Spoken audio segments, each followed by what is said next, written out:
So, welcome to Garden Masterclass. Garden Masterclass is run by myself, Annie Guilfoyle, and Noel Kingsbury. And we started this about 4 years ago, the idea being to hold live events all over the British Isles and into mainland Europe in interesting gardens, nurseries, different venues, with the very best people from the industry, from garden design, horticulture, landscape architecture, garden history, nursery owners, plants people, and that's been all going tremendously well. But of course, this year we've had to postpone a lot of our events due to the dreaded COVID virus. So we've now started offering a lot more online. We have our online free talks on YouTube, on the YouTube channel, and we have pay-to-view videos on Vimeo. For all the information on up-and-coming webinars and anything that we've done or are about to do, you need to go to our website, which is www.gardenmasterclass.org. And also on the website is our email address, which is gardenmasterclass@gmail.com. And you can email us for any questions, or if you'd like to be on our mailing list.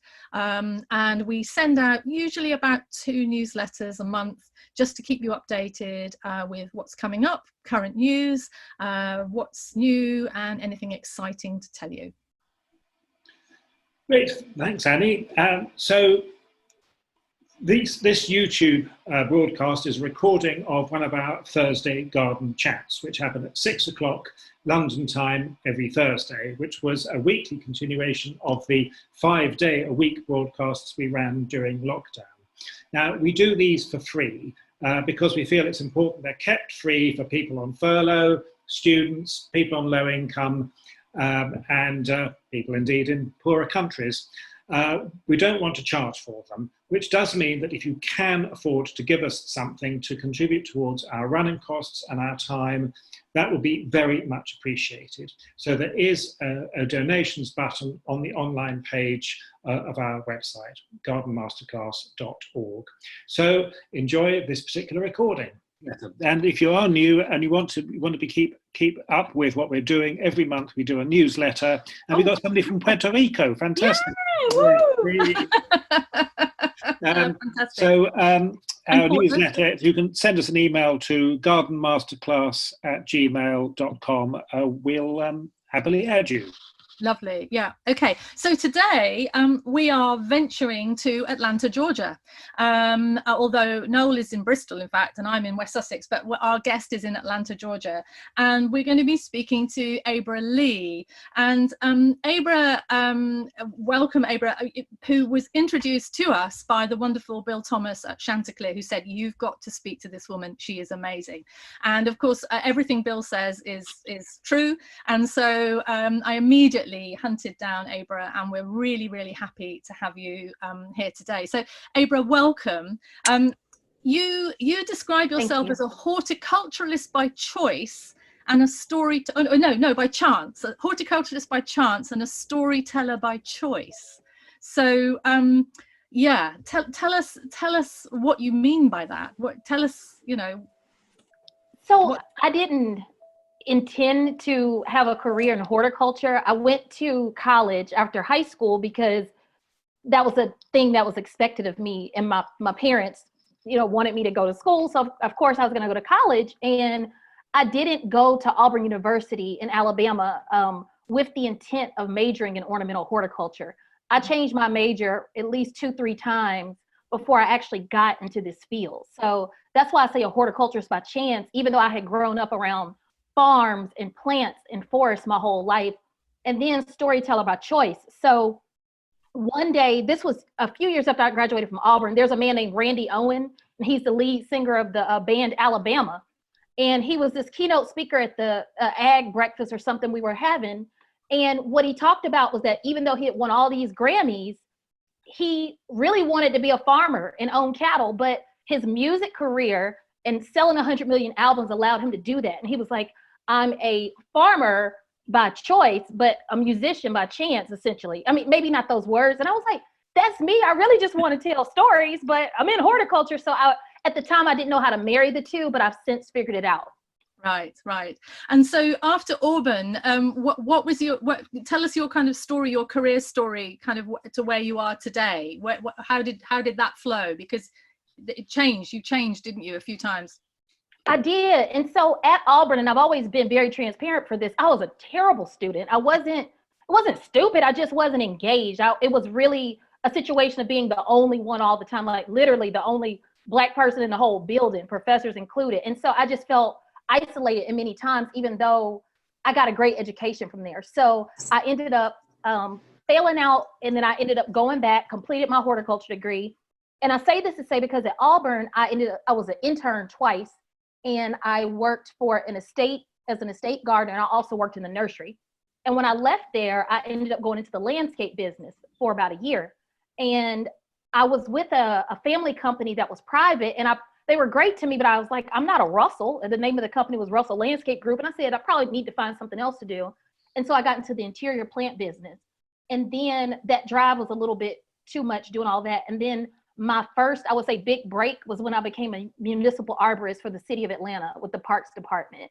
And that's when I started feeling really at home and understanding that I could do more with my horticulture degree than just landscaping, which nothing is wrong with that. I didn't have that interest and that passion until I got around trees.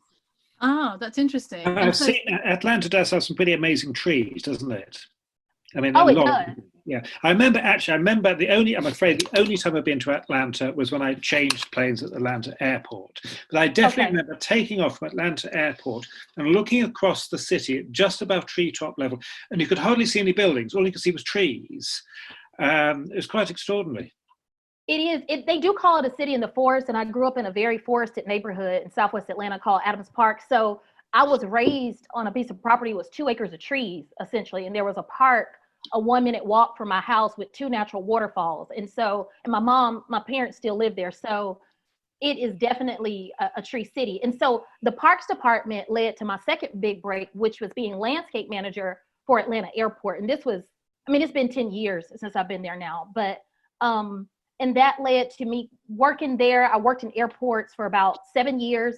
I ended up moving to Houston to be the beautification manager for George Bush Airport in Texas, because I was very successful in Atlanta. And then I came back home. My parents were getting older, and I worked for the University of Georgia at the Extension Service teaching local gardening classes. And my next step is I ended up with Longwood Gardens in the Fellows Program. And I would say that's the move that honestly changed my life. Right.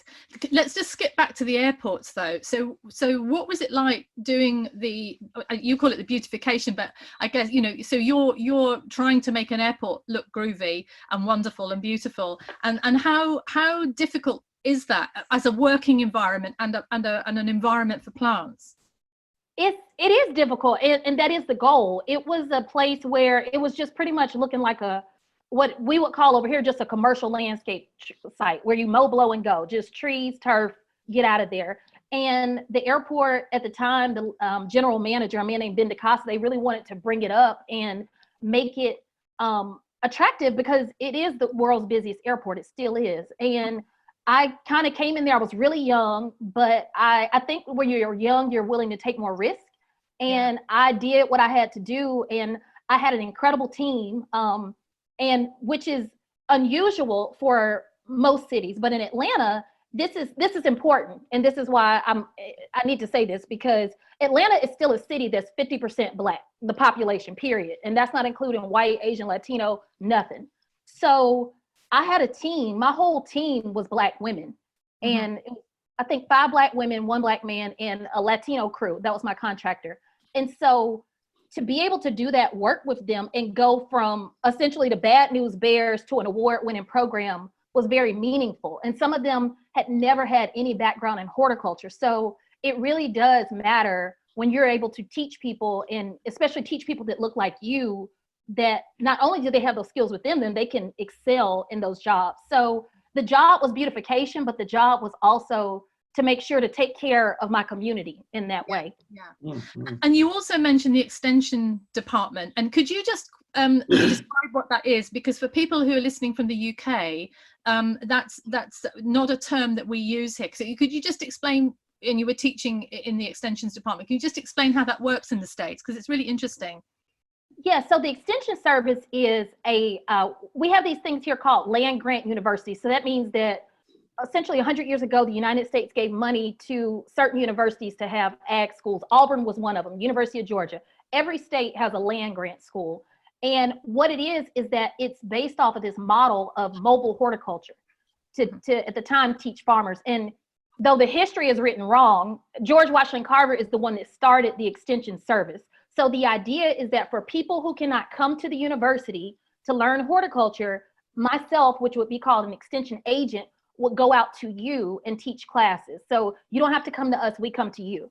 So you may have had questions on gardening, on bees, on trees, whatever it is, and that's what the Extension Service is, and your taxpayer dollars pay for it. So everyone that pays taxes in the United States has access to it.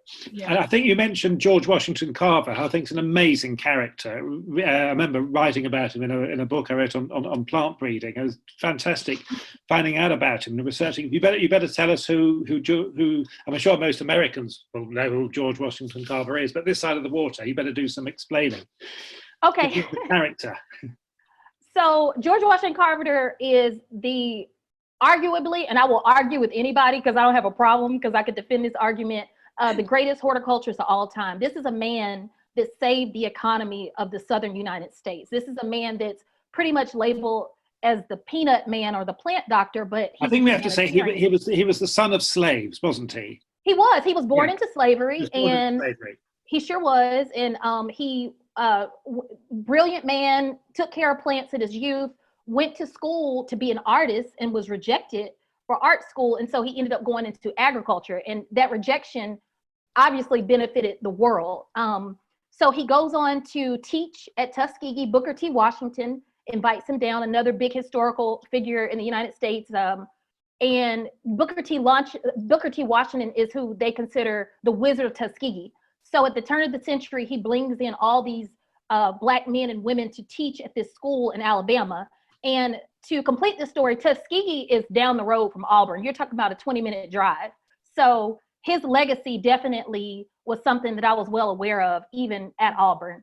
And people like him are, I would say, one of the only people you think about when you think about Black people and their historic contributions to gardening in the United States. And that's just simply not true. There have been thousands upon thousands of George Washington Carvers. It's just we don't know their name. Some of them have been lost to history, and then some of their stories just are undertold, I would say. Mm-hmm. And then we're going to come back to this because of what you're doing at the moment. So everybody, don't panic. We'll revisit it. But I want you to describe Longwood, because Longwood is a really important. I mean, anyone from the States will know Longwood, but it's such an important learning centre. But when I was visiting the States and teaching, I teach at Chanticleer every year. And when I go over there, people say, "Oh, you don't want to see Longwood. You don't want to see Longwood." I said, "I do want to see Longwood." And I don't know whether you'll get this, Abra, but when I went there, I said, "Oh, this is like Wisley meets Disney." And Wisley is the garden here in the UK. It's our Longwood. It's our the Royal Horticultural Society's kind of jewel in the Crown Garden. But it is like Wisley meets Disney, and it's wonderful in its kind of amazingness in horticulture. So you ended up at Longwood, and why did you choose Longwood? I chose Longwood because of Twitter. I was sitting in my bed at night, like a lot of people sit in their bed at night and scrolling through Twitter, and I saw that Longwood was taking applications for their fellows program. And I had visited Longwood, I would say 8 years earlier I had gone to Philadelphia for a Green Roofs conference, and I went by Longwood for Christmas because I knew what it was and I wanted to see it, and it's amazing. Yeah. And I said, well, I might as well apply for this fellowship too. And the Lord would have it, I ended up being accepted into the program. So it's just been an incredible journey. Longwood is family for me. Yeah. And can you explain what the fellowship program is and how it works and how long it is and yeah. The program that I was in, they have many programs at Longwood. So there's professional gardening programs, there's internships, but I specifically was in a program called the Fellows Program. It is a leadership and public horticulture program. It's a 13-month position that you have, fully funded, fully paid for you, housing, your trips. I would say 80% of your food ends up being covered. And what it does is prepare you to lead in the field of public horticulture. So that may be a garden, it may be an arboretum, it may be at a park. And we go over a lot of things that I think people wouldn't think about. I mean, things like negotiation is something that we took on. Strategic leadership. We went through style. What are your right colors? How to speak on camera, the pace to use, how to pronounce your name. So all the nuances that you need to lead. And then the thing that was most, I would say, enlightening for me was personalities. We went through personality tests over and over and over. So just understanding how to interact with people and understand their position, their argument, and not being able to meet them. Like, you have to find the compromise. And so we were really taught how to do that. And I'm very thankful for it. Wow, I had no idea that the fellowship program was what, you know, had that side to it. I know a friend of mine over here has been on it, and you know, and it is amazing because it is funded. I mean, they feed you, they pay you, and you learn, and that's a big difference between the US and the UK, and how incredible. So you, once you'd finished at Longwood, what was your what were you, did you know what you were going to do next, or had you got something in mind? So part of Longwood I didn't mention is that you also do what they call a field placement. Mm-hmm. And because I'm a United States citizen, I was to go out of the country, and I was supposed to spend 8 weeks at Chateau Villandry in France. I ended up spending 6 there because of Corona. But while I was there, I had my sights. I was going to move to Los Angeles. My dream job would have been the Los Angeles Arboretum. I had started talking to people at Disney World and places like that. And then all of this happened. Mm-hmm. And it changed the course of my career, I would definitely say, for the better. And it allowed me to start focusing more on developing Conquer the Soil and that brand and that platform and the mm-hmm. responsibility that I had. So it has been a blessing for me since I left there, because I was just prepared to go lead the world in horticulture and talk about plants. And then this year has been a big revelation. I have a big responsibility to just talk about plants. I can use plants to teach people our history. I can use plants to teach people the truth. I can use plants to inspire people that, yes, they do belong in this field and their voice is needed. And so that is how my life has shifted since I've left Longwood. Right. And let's just revisit the Conquer the Soil, because when I was posting during the week about we've got Abra on, and your brand is Conquer the Soil, and immediately I got a couple of quite, you know, pointed remarks of people saying, you shouldn't say conquer the soil, you should say work with the soil, and you know, people felt that slightly offended by the word conquer. So can you explain about Conquer the Soil and why you chose that? Sure, I will. I think it's a few things there. We're in a place now in the world where instead of maybe engaging and say, well, why did you do this? That's the wrong way to do it. And I'm guilty of being that person. And so I would even credit Longwood for something like that, and to just be more inquisitive and maybe think, maybe there's a backstory behind this. And there was some questions about the name, and the people that made the comments were very gracious, and they understood where the name come from. So Conquer the Soil, my intersection is horticulture and Black history, right? So Black garden history is what I do specifically on the ornamental side. So not farming, but ornamental gardening. And Conquer the Soil, those specific words were said by Dr. W.B. Du Bois, who is a famous Black man, but a famous intellect here. He is a historian. He started the Crisis magazine. He helped found the NAACP. So you're talking about somebody who just changed the world in his lifetime. And in 1903, he wrote a book called The Souls of Black Folk. And he talked about the gifts that the enslaved Africans brought to America.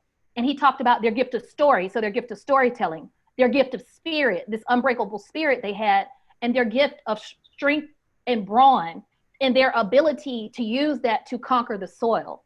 And so he is acknowledging that this land, this stolen land that we're on, is built up for free by the descendants of these enslaved African Americans. And it's a direct critique of America at the time. And sadly, so much of that book is still relevant today. So that's why I use the word conquer the soil, because they came from W.B. Du Bois.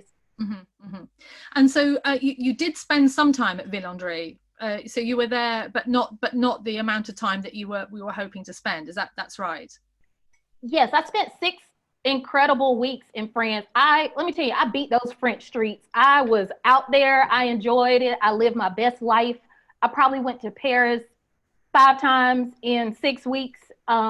I worked for a gentleman named Henri Carvalho, who is the great grandson of Joachim and Anne Coleman Carvalho, that essentially started what we see as Villandry today. And I was able to go visit so many castles in the Loire Valley. And it wasn't a vacation. It was honestly part of my job. Those were things that Henri wanted me to see. And it was something that I don't regret. So even though the trip was cut short, it was well worth my time. And we were able to definitely bond over history, because even when I was working there for Henri and I was doing some historical research, he knows his family's legacy. He understands the legacy of Villandry in that castle. And I was pulling up research from America at the time and what America was saying over here in the United States about the castle, and where the history of France centers it around his great-grandfather, Joachim Carvalho. The United States history centers it around Anne Coleman, because she's the American. So I was able to present new information to him that he had never even heard. And that was pretty fun. Yeah, fantastic. So COVID struck and it kind of clipped your wings a bit, but you were saying now that it's given you this new direction and you're back in Atlanta, Georgia. And so what are you doing at the moment, that this precise moment in time? So your mission now is what? So my mission is to continue to use horticulture to inform people, to teach our history, to use it to teach Black history, which is American history. And while I was at Longwood, I made 2 trips to the National Museum of African American History in Washington, D.C. And I was talking to one of the docents, and I was coming by one of the exhibits of Emmett Till, this young Black man that was killed for allegedly listening at a white woman back in the, I believe it was the 40s or 50s.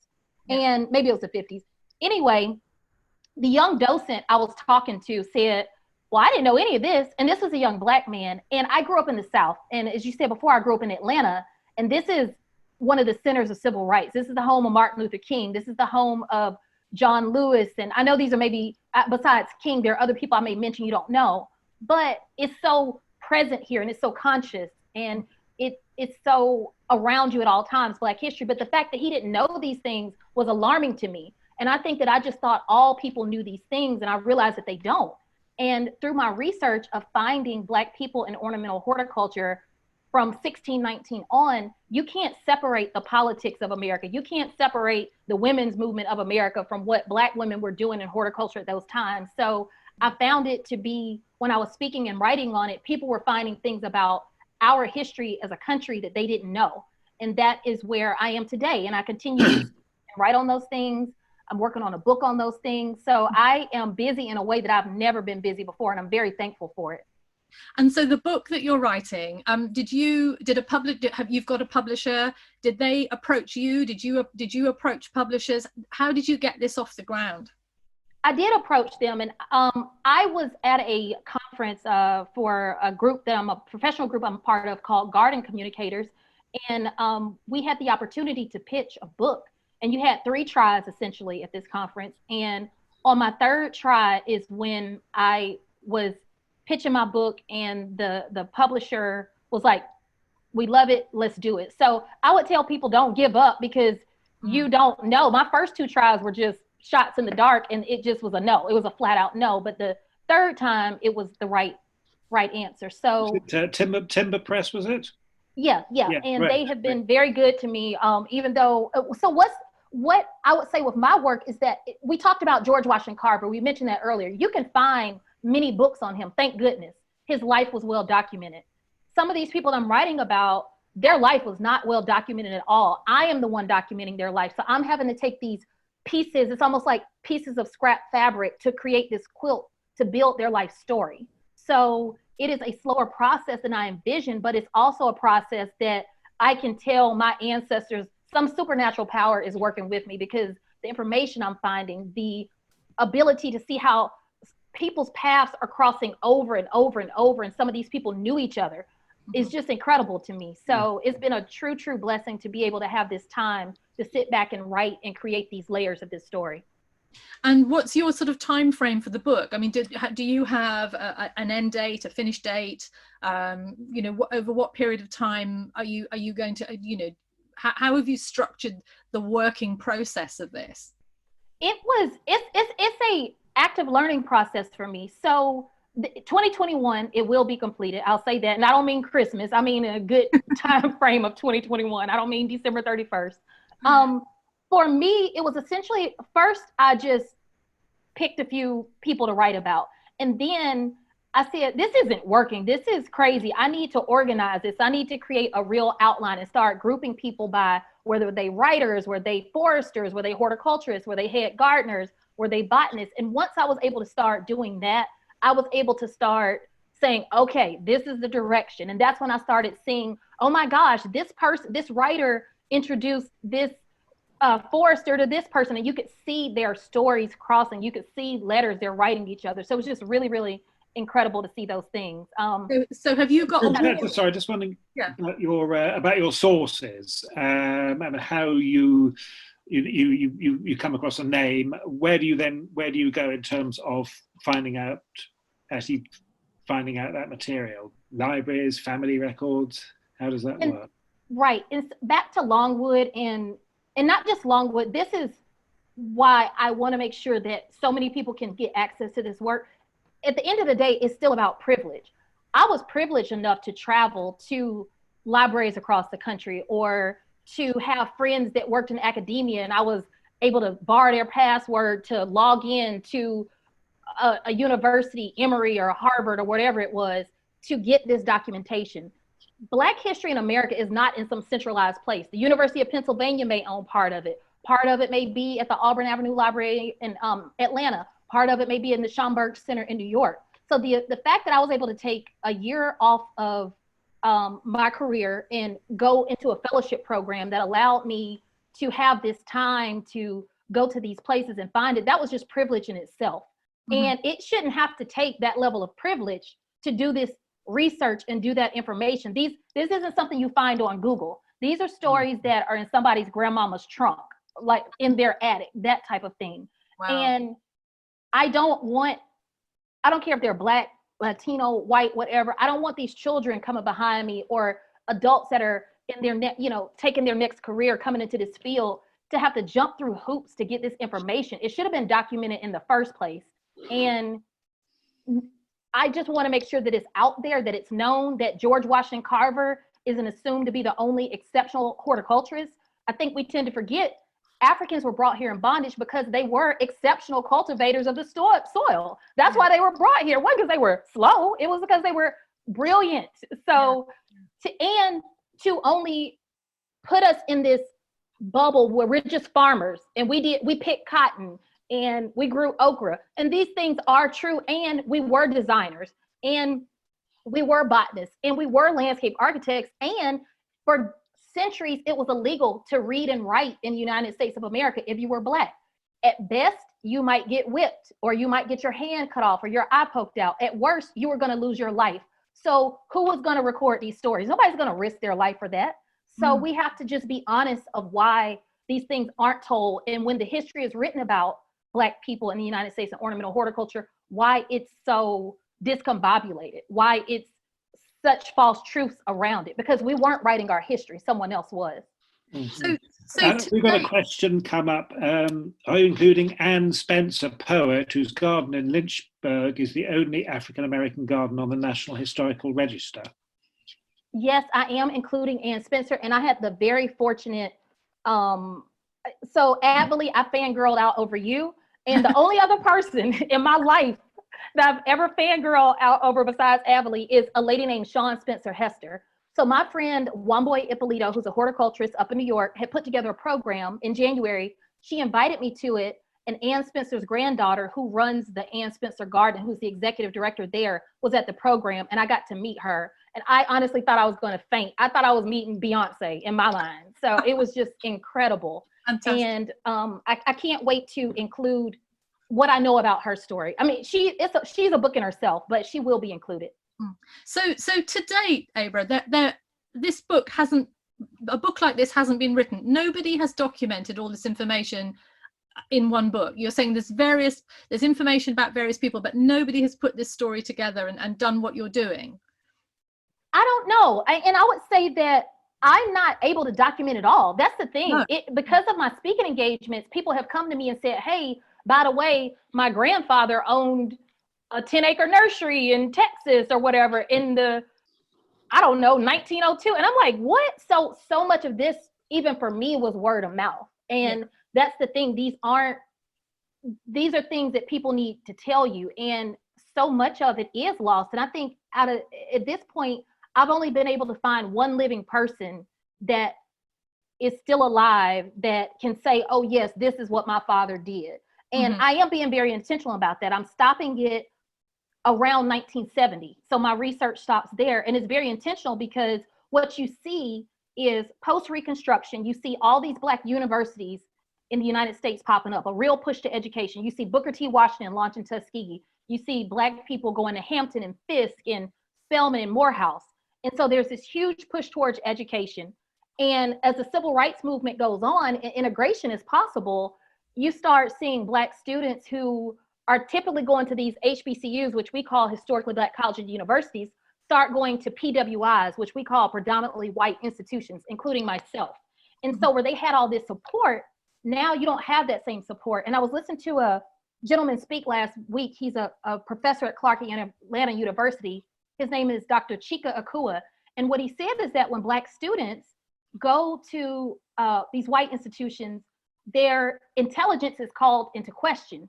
But when Black students are going into these Black universities, their intelligence is called into action. And so you can see where these Black students at that time, their intelligence was being called into action, and they're designing their own campuses. They're propagating their own plants versus now you can go to integrated schools like myself, and I'm just another person in the school. I don't have this support system that I would have had that they had. And I want to figure out, how do we start supporting people in that way again so they feel they can do the work? Yeah.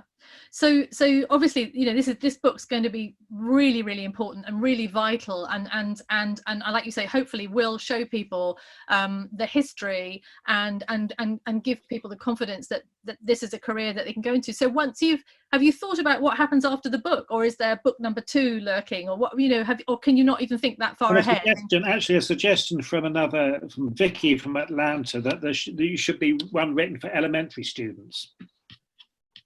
And thank you, Vicky, for saying that. So that is a goal as well. So there's definitely, it's so much that's been revealed to me that I would definitely continue this process. And honestly, Black history in the United States is so rich, and Black horticulture history is so rich. I could write and research the rest of my life and still not have all the answers. So I will continue to write. There will definitely be books to follow. I will definitely make sure that it is accessible to children and it's told in a way that they can digest these words and they can understand them, and also make sure that the work is exhibited and people can come to places and see these folks' faces and maybe see some of their plans, some of their drawings. Maybe family members will say, hey, this really was my great grandmama. People that I don't yet know that can say, here's their artifact. We actually do have these pictures of them. So I'm definitely looking to put together some work that can be toured around so people can actually physically see it. Yeah. And I mean, America is in an incredibly fragile place at the moment.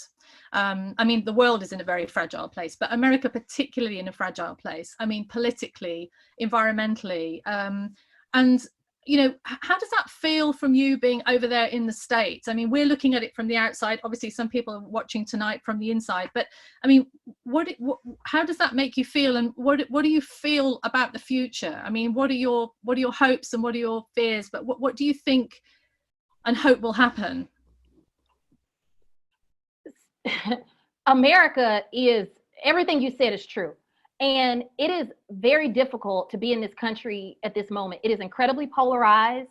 It is a country where yesterday I wake up, afternoon, you find out that a woman named Breonna Taylor, who was shot, killed by law enforcement, police officers in Kentucky, just 16 bullets into her house. She's killed in the spring.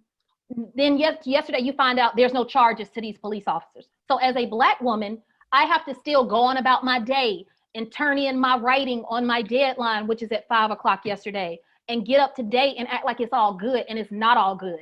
I feel as much excitement as I feel about horticulture and plants and telling these stories, I also feel rage. And so we're forced to go from 0 to 100 constantly.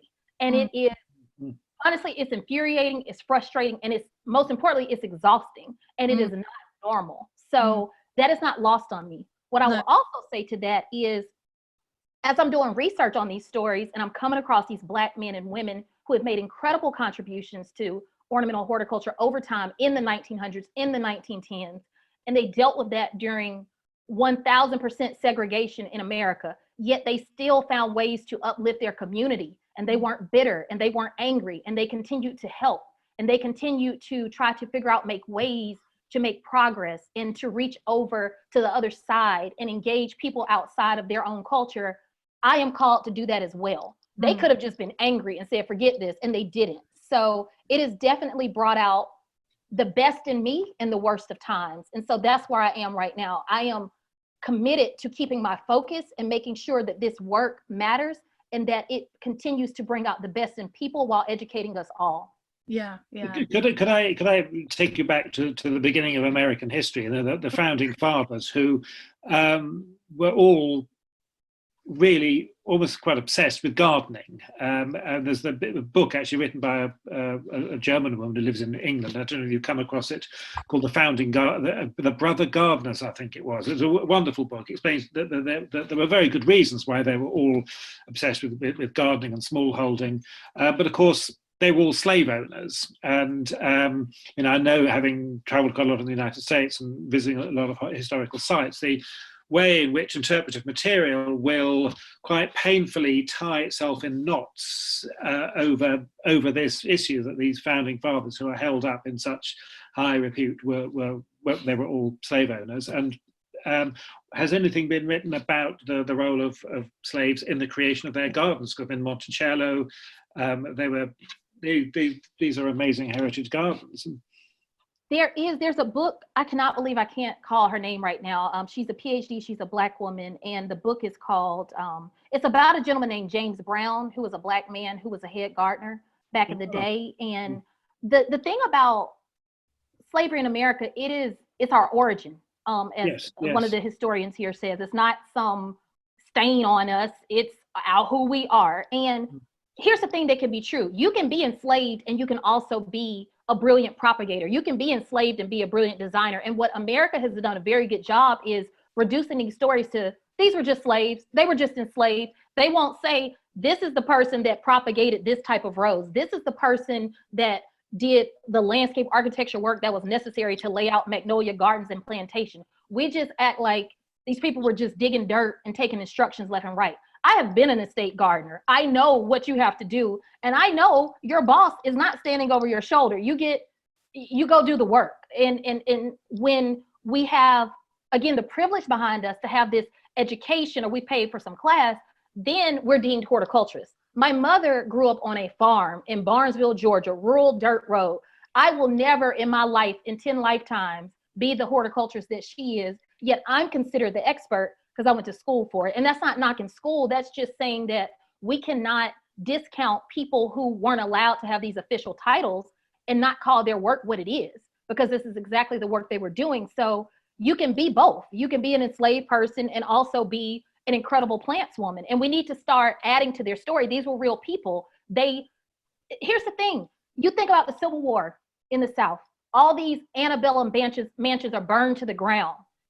White people are fleeing their homes, right? The Union soldiers are coming in. You could have been enslaved on that property and still felt tears and anger to see the garden you put your life into burned and destroyed and wrecked. That doesn't mean you didn't love your plants. That didn't mean you didn't love your people. And you could have absolutely, of course you hated being in bondage. Who asked to be a slave, right? So it's these multiple feelings that people have that we need to be conscious about. You can love plants and have been a slave. It's not like you had a choice on one of them. So I want to start making sure we label them with the correct labels and acknowledge their work as professional work, because that's exactly what it was. Yeah. And Abra, I'm so in awe of you. What is your coping strategy? I mean, how do you get up in the morning and read the news and then sit and think, this is just awful, and post November we don't know what's going to happen in our country, and oh, I've got 7,000 words to write. How do you do it? Do you run? Do you do yoga? Do you what do you do? I certainly at this point need to be running, as much as I hate running, but yeah. I am a little chunky, the little thing right now, so I need to be running. However, I was raised in the time where specifically hip hop, Southern hip hop in America was on the rise, and these groups like Outkast and just Queen Latifah from up north. So I listened to a lot of hip hop. Even before I came on, I had to listen to my hype music, right? Because of course the news in America was terrible today. It's been terrible for the past 4 years. So I'll listen to music. I'll do something like, honestly, watch Disney Cars. I've probably watched that movie 10 times over the summer, and I still love it. And I still love Radiator Springs, the town that Cars happens. So I check out. I mean, I absolutely check out, and I check back in to do my work, because again, I look at the people that came before me and the work that they did and what they lived through, and they're not just incredible landscape experts, they're incredible musicians. So I can see that they checked out as well, but you got to check back in. You can't lose your focus in these times. And the people around you that want to pull us apart in this world, pull white people apart from Black people, pull Latino people apart from Asian people, that's what they want. That's what they want. We need to find a way to be united. And I'm not going to let them pull me apart from doing my work. That's not going to happen. Yeah. And I mean, it is this thing about how do you not get consumed by anger and the past and the history and what's happening today and tomorrow and yesterday, and how do you not get consumed by that and rise above it? And I mean, it just seems like you are doing that in a fantastic way. So once the book's written and you've done the book tour of America and you've done the book tour of Europe, I mean, will you go and lecture in universities? What do you? I can see you doing all of that. What have you thought that far ahead about what you would like to be doing in 5 years' time, or or is that just get the book done and get Well, Annie, from what they say, I don't know if y'all had to say from your lips to God's ears, because everything you just said, I will receive that. You're thinking way bigger than probably I was ever thinking. I was kind of trying to just get it out there. I would absolutely love to teach, and I hope my book teaches people in America, for the most part, to teach at a university level. People expect a master's or a PhD. I have neither of those. I have my bachelor's in horticulture. I don't feel like I'm any less of a subject matter expert in Black garden history. So I don't want it to be that if I am able to teach in the future, I'm only teaching to people that can afford it. That's not the point of this work. I want the least of the people to be able to have access to this. So I will go where I am called. I just think that the way you get through this is that you just find what your purpose is. And because I know my purpose, I'm able to stay focused. And bring on a European garden tour. I would love that, a book tour, who knows? But I got to finish the work first. So that's what I intend to do. If we could, it's a while since I've traveled in the South. I mean, I have traveled and I've lectured in the South. And I must say, I find the American South a very strange place. I mean, the weight of history is so heavy. And I'm so aware of being in communities that are half African American, half white, and I'm lecturing, and there's hardly a Black person in the audience. That the garden world, at least the kind of garden world I see, is very white. And I know that it's not like Britain at all, where we mix and match far more. That I'm so aware these are two very different communities. But I think thinking of things like, for example, the Master Gardener program, which is so fantastic, and we've got nothing like that here, and it seems to involve so many people in the States. They're really good means for people to volunteer and to learn and participate in their communities. Things like that real kind of outreach things. How well integrated are they in the South? So this is the thing about the South. The racism is not hidden. It's not secret. It is what it is. It's out in the open. In the North, on the West Coast, it's quiet and it's behind closed doors. So racism is rampant throughout America. I just think in the South, people don't hide it. They never have. And what you see here when you talked about the garden club lectures and master gardeners. So let me break down the master gardener program for you. When I was an extension agent and I worked for the University of Georgia, part of the program that I had to oversee was master gardener program with another woman that worked with me. This is a program that meets in this January through April from 10 a.m. to 3 p.m. every Wednesday. So if you're not older and retired with wealth, how are you going to join that program? How are young people going to get in that program unless they have some non-traditional job that's going to let them off every Wednesday at a random time? So those are the type of things where it's not even that difficult to change the hours. People would say, well, can you do it at night? And they say, oh, well, this is the easiest time for us. So we see universities doing things that are the easiest for them, not the easiest for the community. So you're going to continue to get the same people signing up for the program, because if that ain't your schedule, you're never going to be a master gardener. The other thing is, if you look at garden clubs and the way they're set up and the history of that, and it's specifically in the South, you had white garden clubs for the longest, and then you had black garden clubs. And I would say even garden club culture now isn't what it used to be. So I think it's another thing where people just don't know what they don't know. I didn't go to school knowing I could major in horticulture or landscape architecture. And this is me saying this, and my father was director of parks for the city of Atlanta. So when I knew I was getting into horticulture, I didn't see it as labor. I knew it was a place where I could go lead and do things and be in this green collar field, but there was still this level of miseducation. I just kind of thought that was something my dad did. I didn't see, oh, a school of forestry. Oh, you can be a botanist. And those are the type of things I don't think that we're even aware of. And all we see or is pushed on us is doctor, lawyer, engineer. And the last thing I want to say about that is the horticulture field, the pay in it is so low. I was able to do this work for so long because I had parents in a very good financial position that helped me pay my bills a lot of times. Even when I was landscape manager at the airport, I wasn't making any money. The most I've ever made in my career until now, when now I know my worth and I'm able to create my own paycheck centered around that, was $65,000 a year. And we're talking 8 years ago. This is 2020. You can barely live off that. I think that's a problem all over the world. Low wages and poor conditions in horticulture. We need to say the numbers. We need to quit playing with people and acting like they're going to come out making they're not. The thing is that it's not everybody's trying to get rich. People just want to be able to pay their bills. If my partner wasn't an engineer, I wouldn't have been able to take a year off to go do this research. Like, that's the ugly truth about horticulture. We aren't paying people to do these jobs, and we need to pay them. We need to quit and be real and be honest with ourselves that the pay is related to the historical pay of even slavery in America or these low paying jobs. We got to be honest about that. And it's a problem. It's a real problem. Yeah.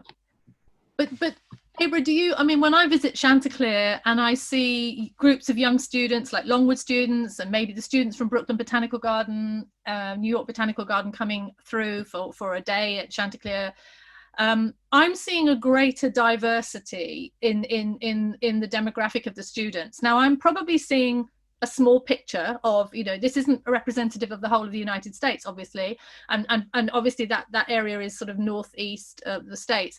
But what are your feelings of, what is it like in terms of education and I mean, starting with school and then in secondary education? And do you think I don't know whether you can say there's more diversification in the States or not, but what do you think about, you changed tack, you didn't go, you fell into horticulture, which is wonderful. But do you think that there's a greater diversity in the States perhaps than there is here? Because personally, I think there is, but I might be just seeing it in this little nutshell of the Northeast. I don't know. There is greater diversity. And I think that's because the young people in America, they are not playing games right now. They know who they are. They are incredibly smart. They have a lot of access to information that I did not have when I was their age. And they are not going to allow people to make them wait until they can retire to be a master gardener. And somebody made the comment that some of these programs are online now, and they are. And thank God, because we're starting to see young people in it. And I remember when I was over the Master Gardener program, and I think about my friend Chris Lemons and my friend Lilo Jones. They're my friends now, but at the time, these were young Black men who wanted to be master gardeners, and they did it, and they did the work. And they're so much smarter and further along than I ever was at their age. So I'm happy to see it. I love to see it. And I hope that it continues, because they will lead the new way of horticulture, and they're going to do it. They're not going to do it on the terms that I came in on. They're going to do it on their terms, and their terms are going to be so much better and so much impactful. And I have their back all the way. I am hoping and pulling and praying for them. They're going to get it, and they're going to get their money too. Yeah, that's the most important thing. Yeah, absolutely. Yeah. So coming back to your book, how are you dividing the book up? Are you, I mean, is it in chronological order? Is it person by person? How have you decided to set out the book? I'm still working on that. And it likely will be through groupings, right? Maybe the florists are together. Maybe the landscape architects are together. That's what I'm thinking. But I'm still coming up with that. Yeah. And chronologically, that's a possibility as well, because so many of these things happened in order, and some of them happened at the same time. So it may be two different ways to go there. I don't know. I'm not trying to give you some weird political circle the wagon answer. I just don't know yet. Well, in a way, that's probably quite a nice way to approach it, because it will fall into place. It will happen. You will get. I have visions of your wall, your office wall being like a crime scene, where you've got all these post-it notes and like letters and pictures stuck up there, and pieces of string joining people up and all that kind of thing. That's exactly what it looks like. It looks like a crime scene, but it's a horticultural crime scene, but it's not a crime. Yeah. So are you almost deluged with information? I mean, do you find that you're having to kind of whittle things away and edit stuff out, or is it not quite like that? It's a lot of information, and again, I really mean that. It's information that I could go the rest of my life and still not have all the answers and still not know enough about some of these people. So it's a real blessing. It's not something that I feel like I was chosen to do this work. So I'm thankful to have this information, and I don't want to die with it, especially with the coronavirus problems we're having in this country. I'm not in a rush to get this book out so I can be first. I'm in a rush to get this book out because I want people to know this. I want them to have it for them. And it would be a shame if I got hit by a train tomorrow and this was just sitting in my file cabinet. Like, make sure you don't. Right. So I want to get it out there for that reason, so that people, especially the least of our people, will have it, and they can be inspired by it, and they can know where they come from. They can know, oh my gosh, like, we've been doing this. We not new to this. We true to this. So that's what I want them to know. And the thing is, you've got a really good publisher behind you, and so in terms of distribution, in terms of getting it out there and organizing events and so on, so that's going to be fantastic. And at the moment, are they giving you a good support? And I mean, are you cast away and just say get on with it, or have you got somebody that's helping you and advising you? How does it work? When you asked me earlier about how I felt, and I was telling you how I felt rage yesterday, and I still have to come on today and be happy and things like that. Timber Press, especially Tom from Timber Press, and I don't know if I should say his last name, so I'm just say Tom. It's been so good to me. I remember him emailing me after George Floyd's murder and saying, look, if you don't feel like writing, we get it. And just to give somebody that space and grace and not hounding you like, your deadline is July 1st. They're saying, I am not conscious of what's going on in the world. I am not conscious that the political system in America and the democracy is at stake. I am not conscious that you're a Black person trying to write through all this. If you need space, I will give that to you. And that's what you want and hope for. And that's what they've given me. And they're not pressing me about things. They're very conscious of what is going on in my life. And they're not attributing it, oh, she's being lazy. They're saying, give her emotional space to process. And that's what you hope for. And that's why I think that horticulture will be able to go forward, because people are conscious. There are the Toms of the world that know to address that, and they realize that you're a human first. And then you're a horticulturist. No, that's so important. I think we might have some more. We've got quite a bit on the chat feed. I'm not surprised. Jenny Nelson, Master Gardener Associations are working to increase diversity and opportunities, online training becoming more available, junior Master Gardener programs reaching many students who might not otherwise have hort exposure. Amen to all you're saying. In telling histories, what are the challenges of heritage plants and finding them? and then Vicky again. I already envisaged 3 children's books out of your Auburn Avenue Research Library presentation 4 months ago. Her work is amazing, people. Hey, Vicky. And look, let's talk about those books. I'm going to text you on Instagram. So, Adverley, you are officially ace. Can you say more about the original flower farmers on your blog?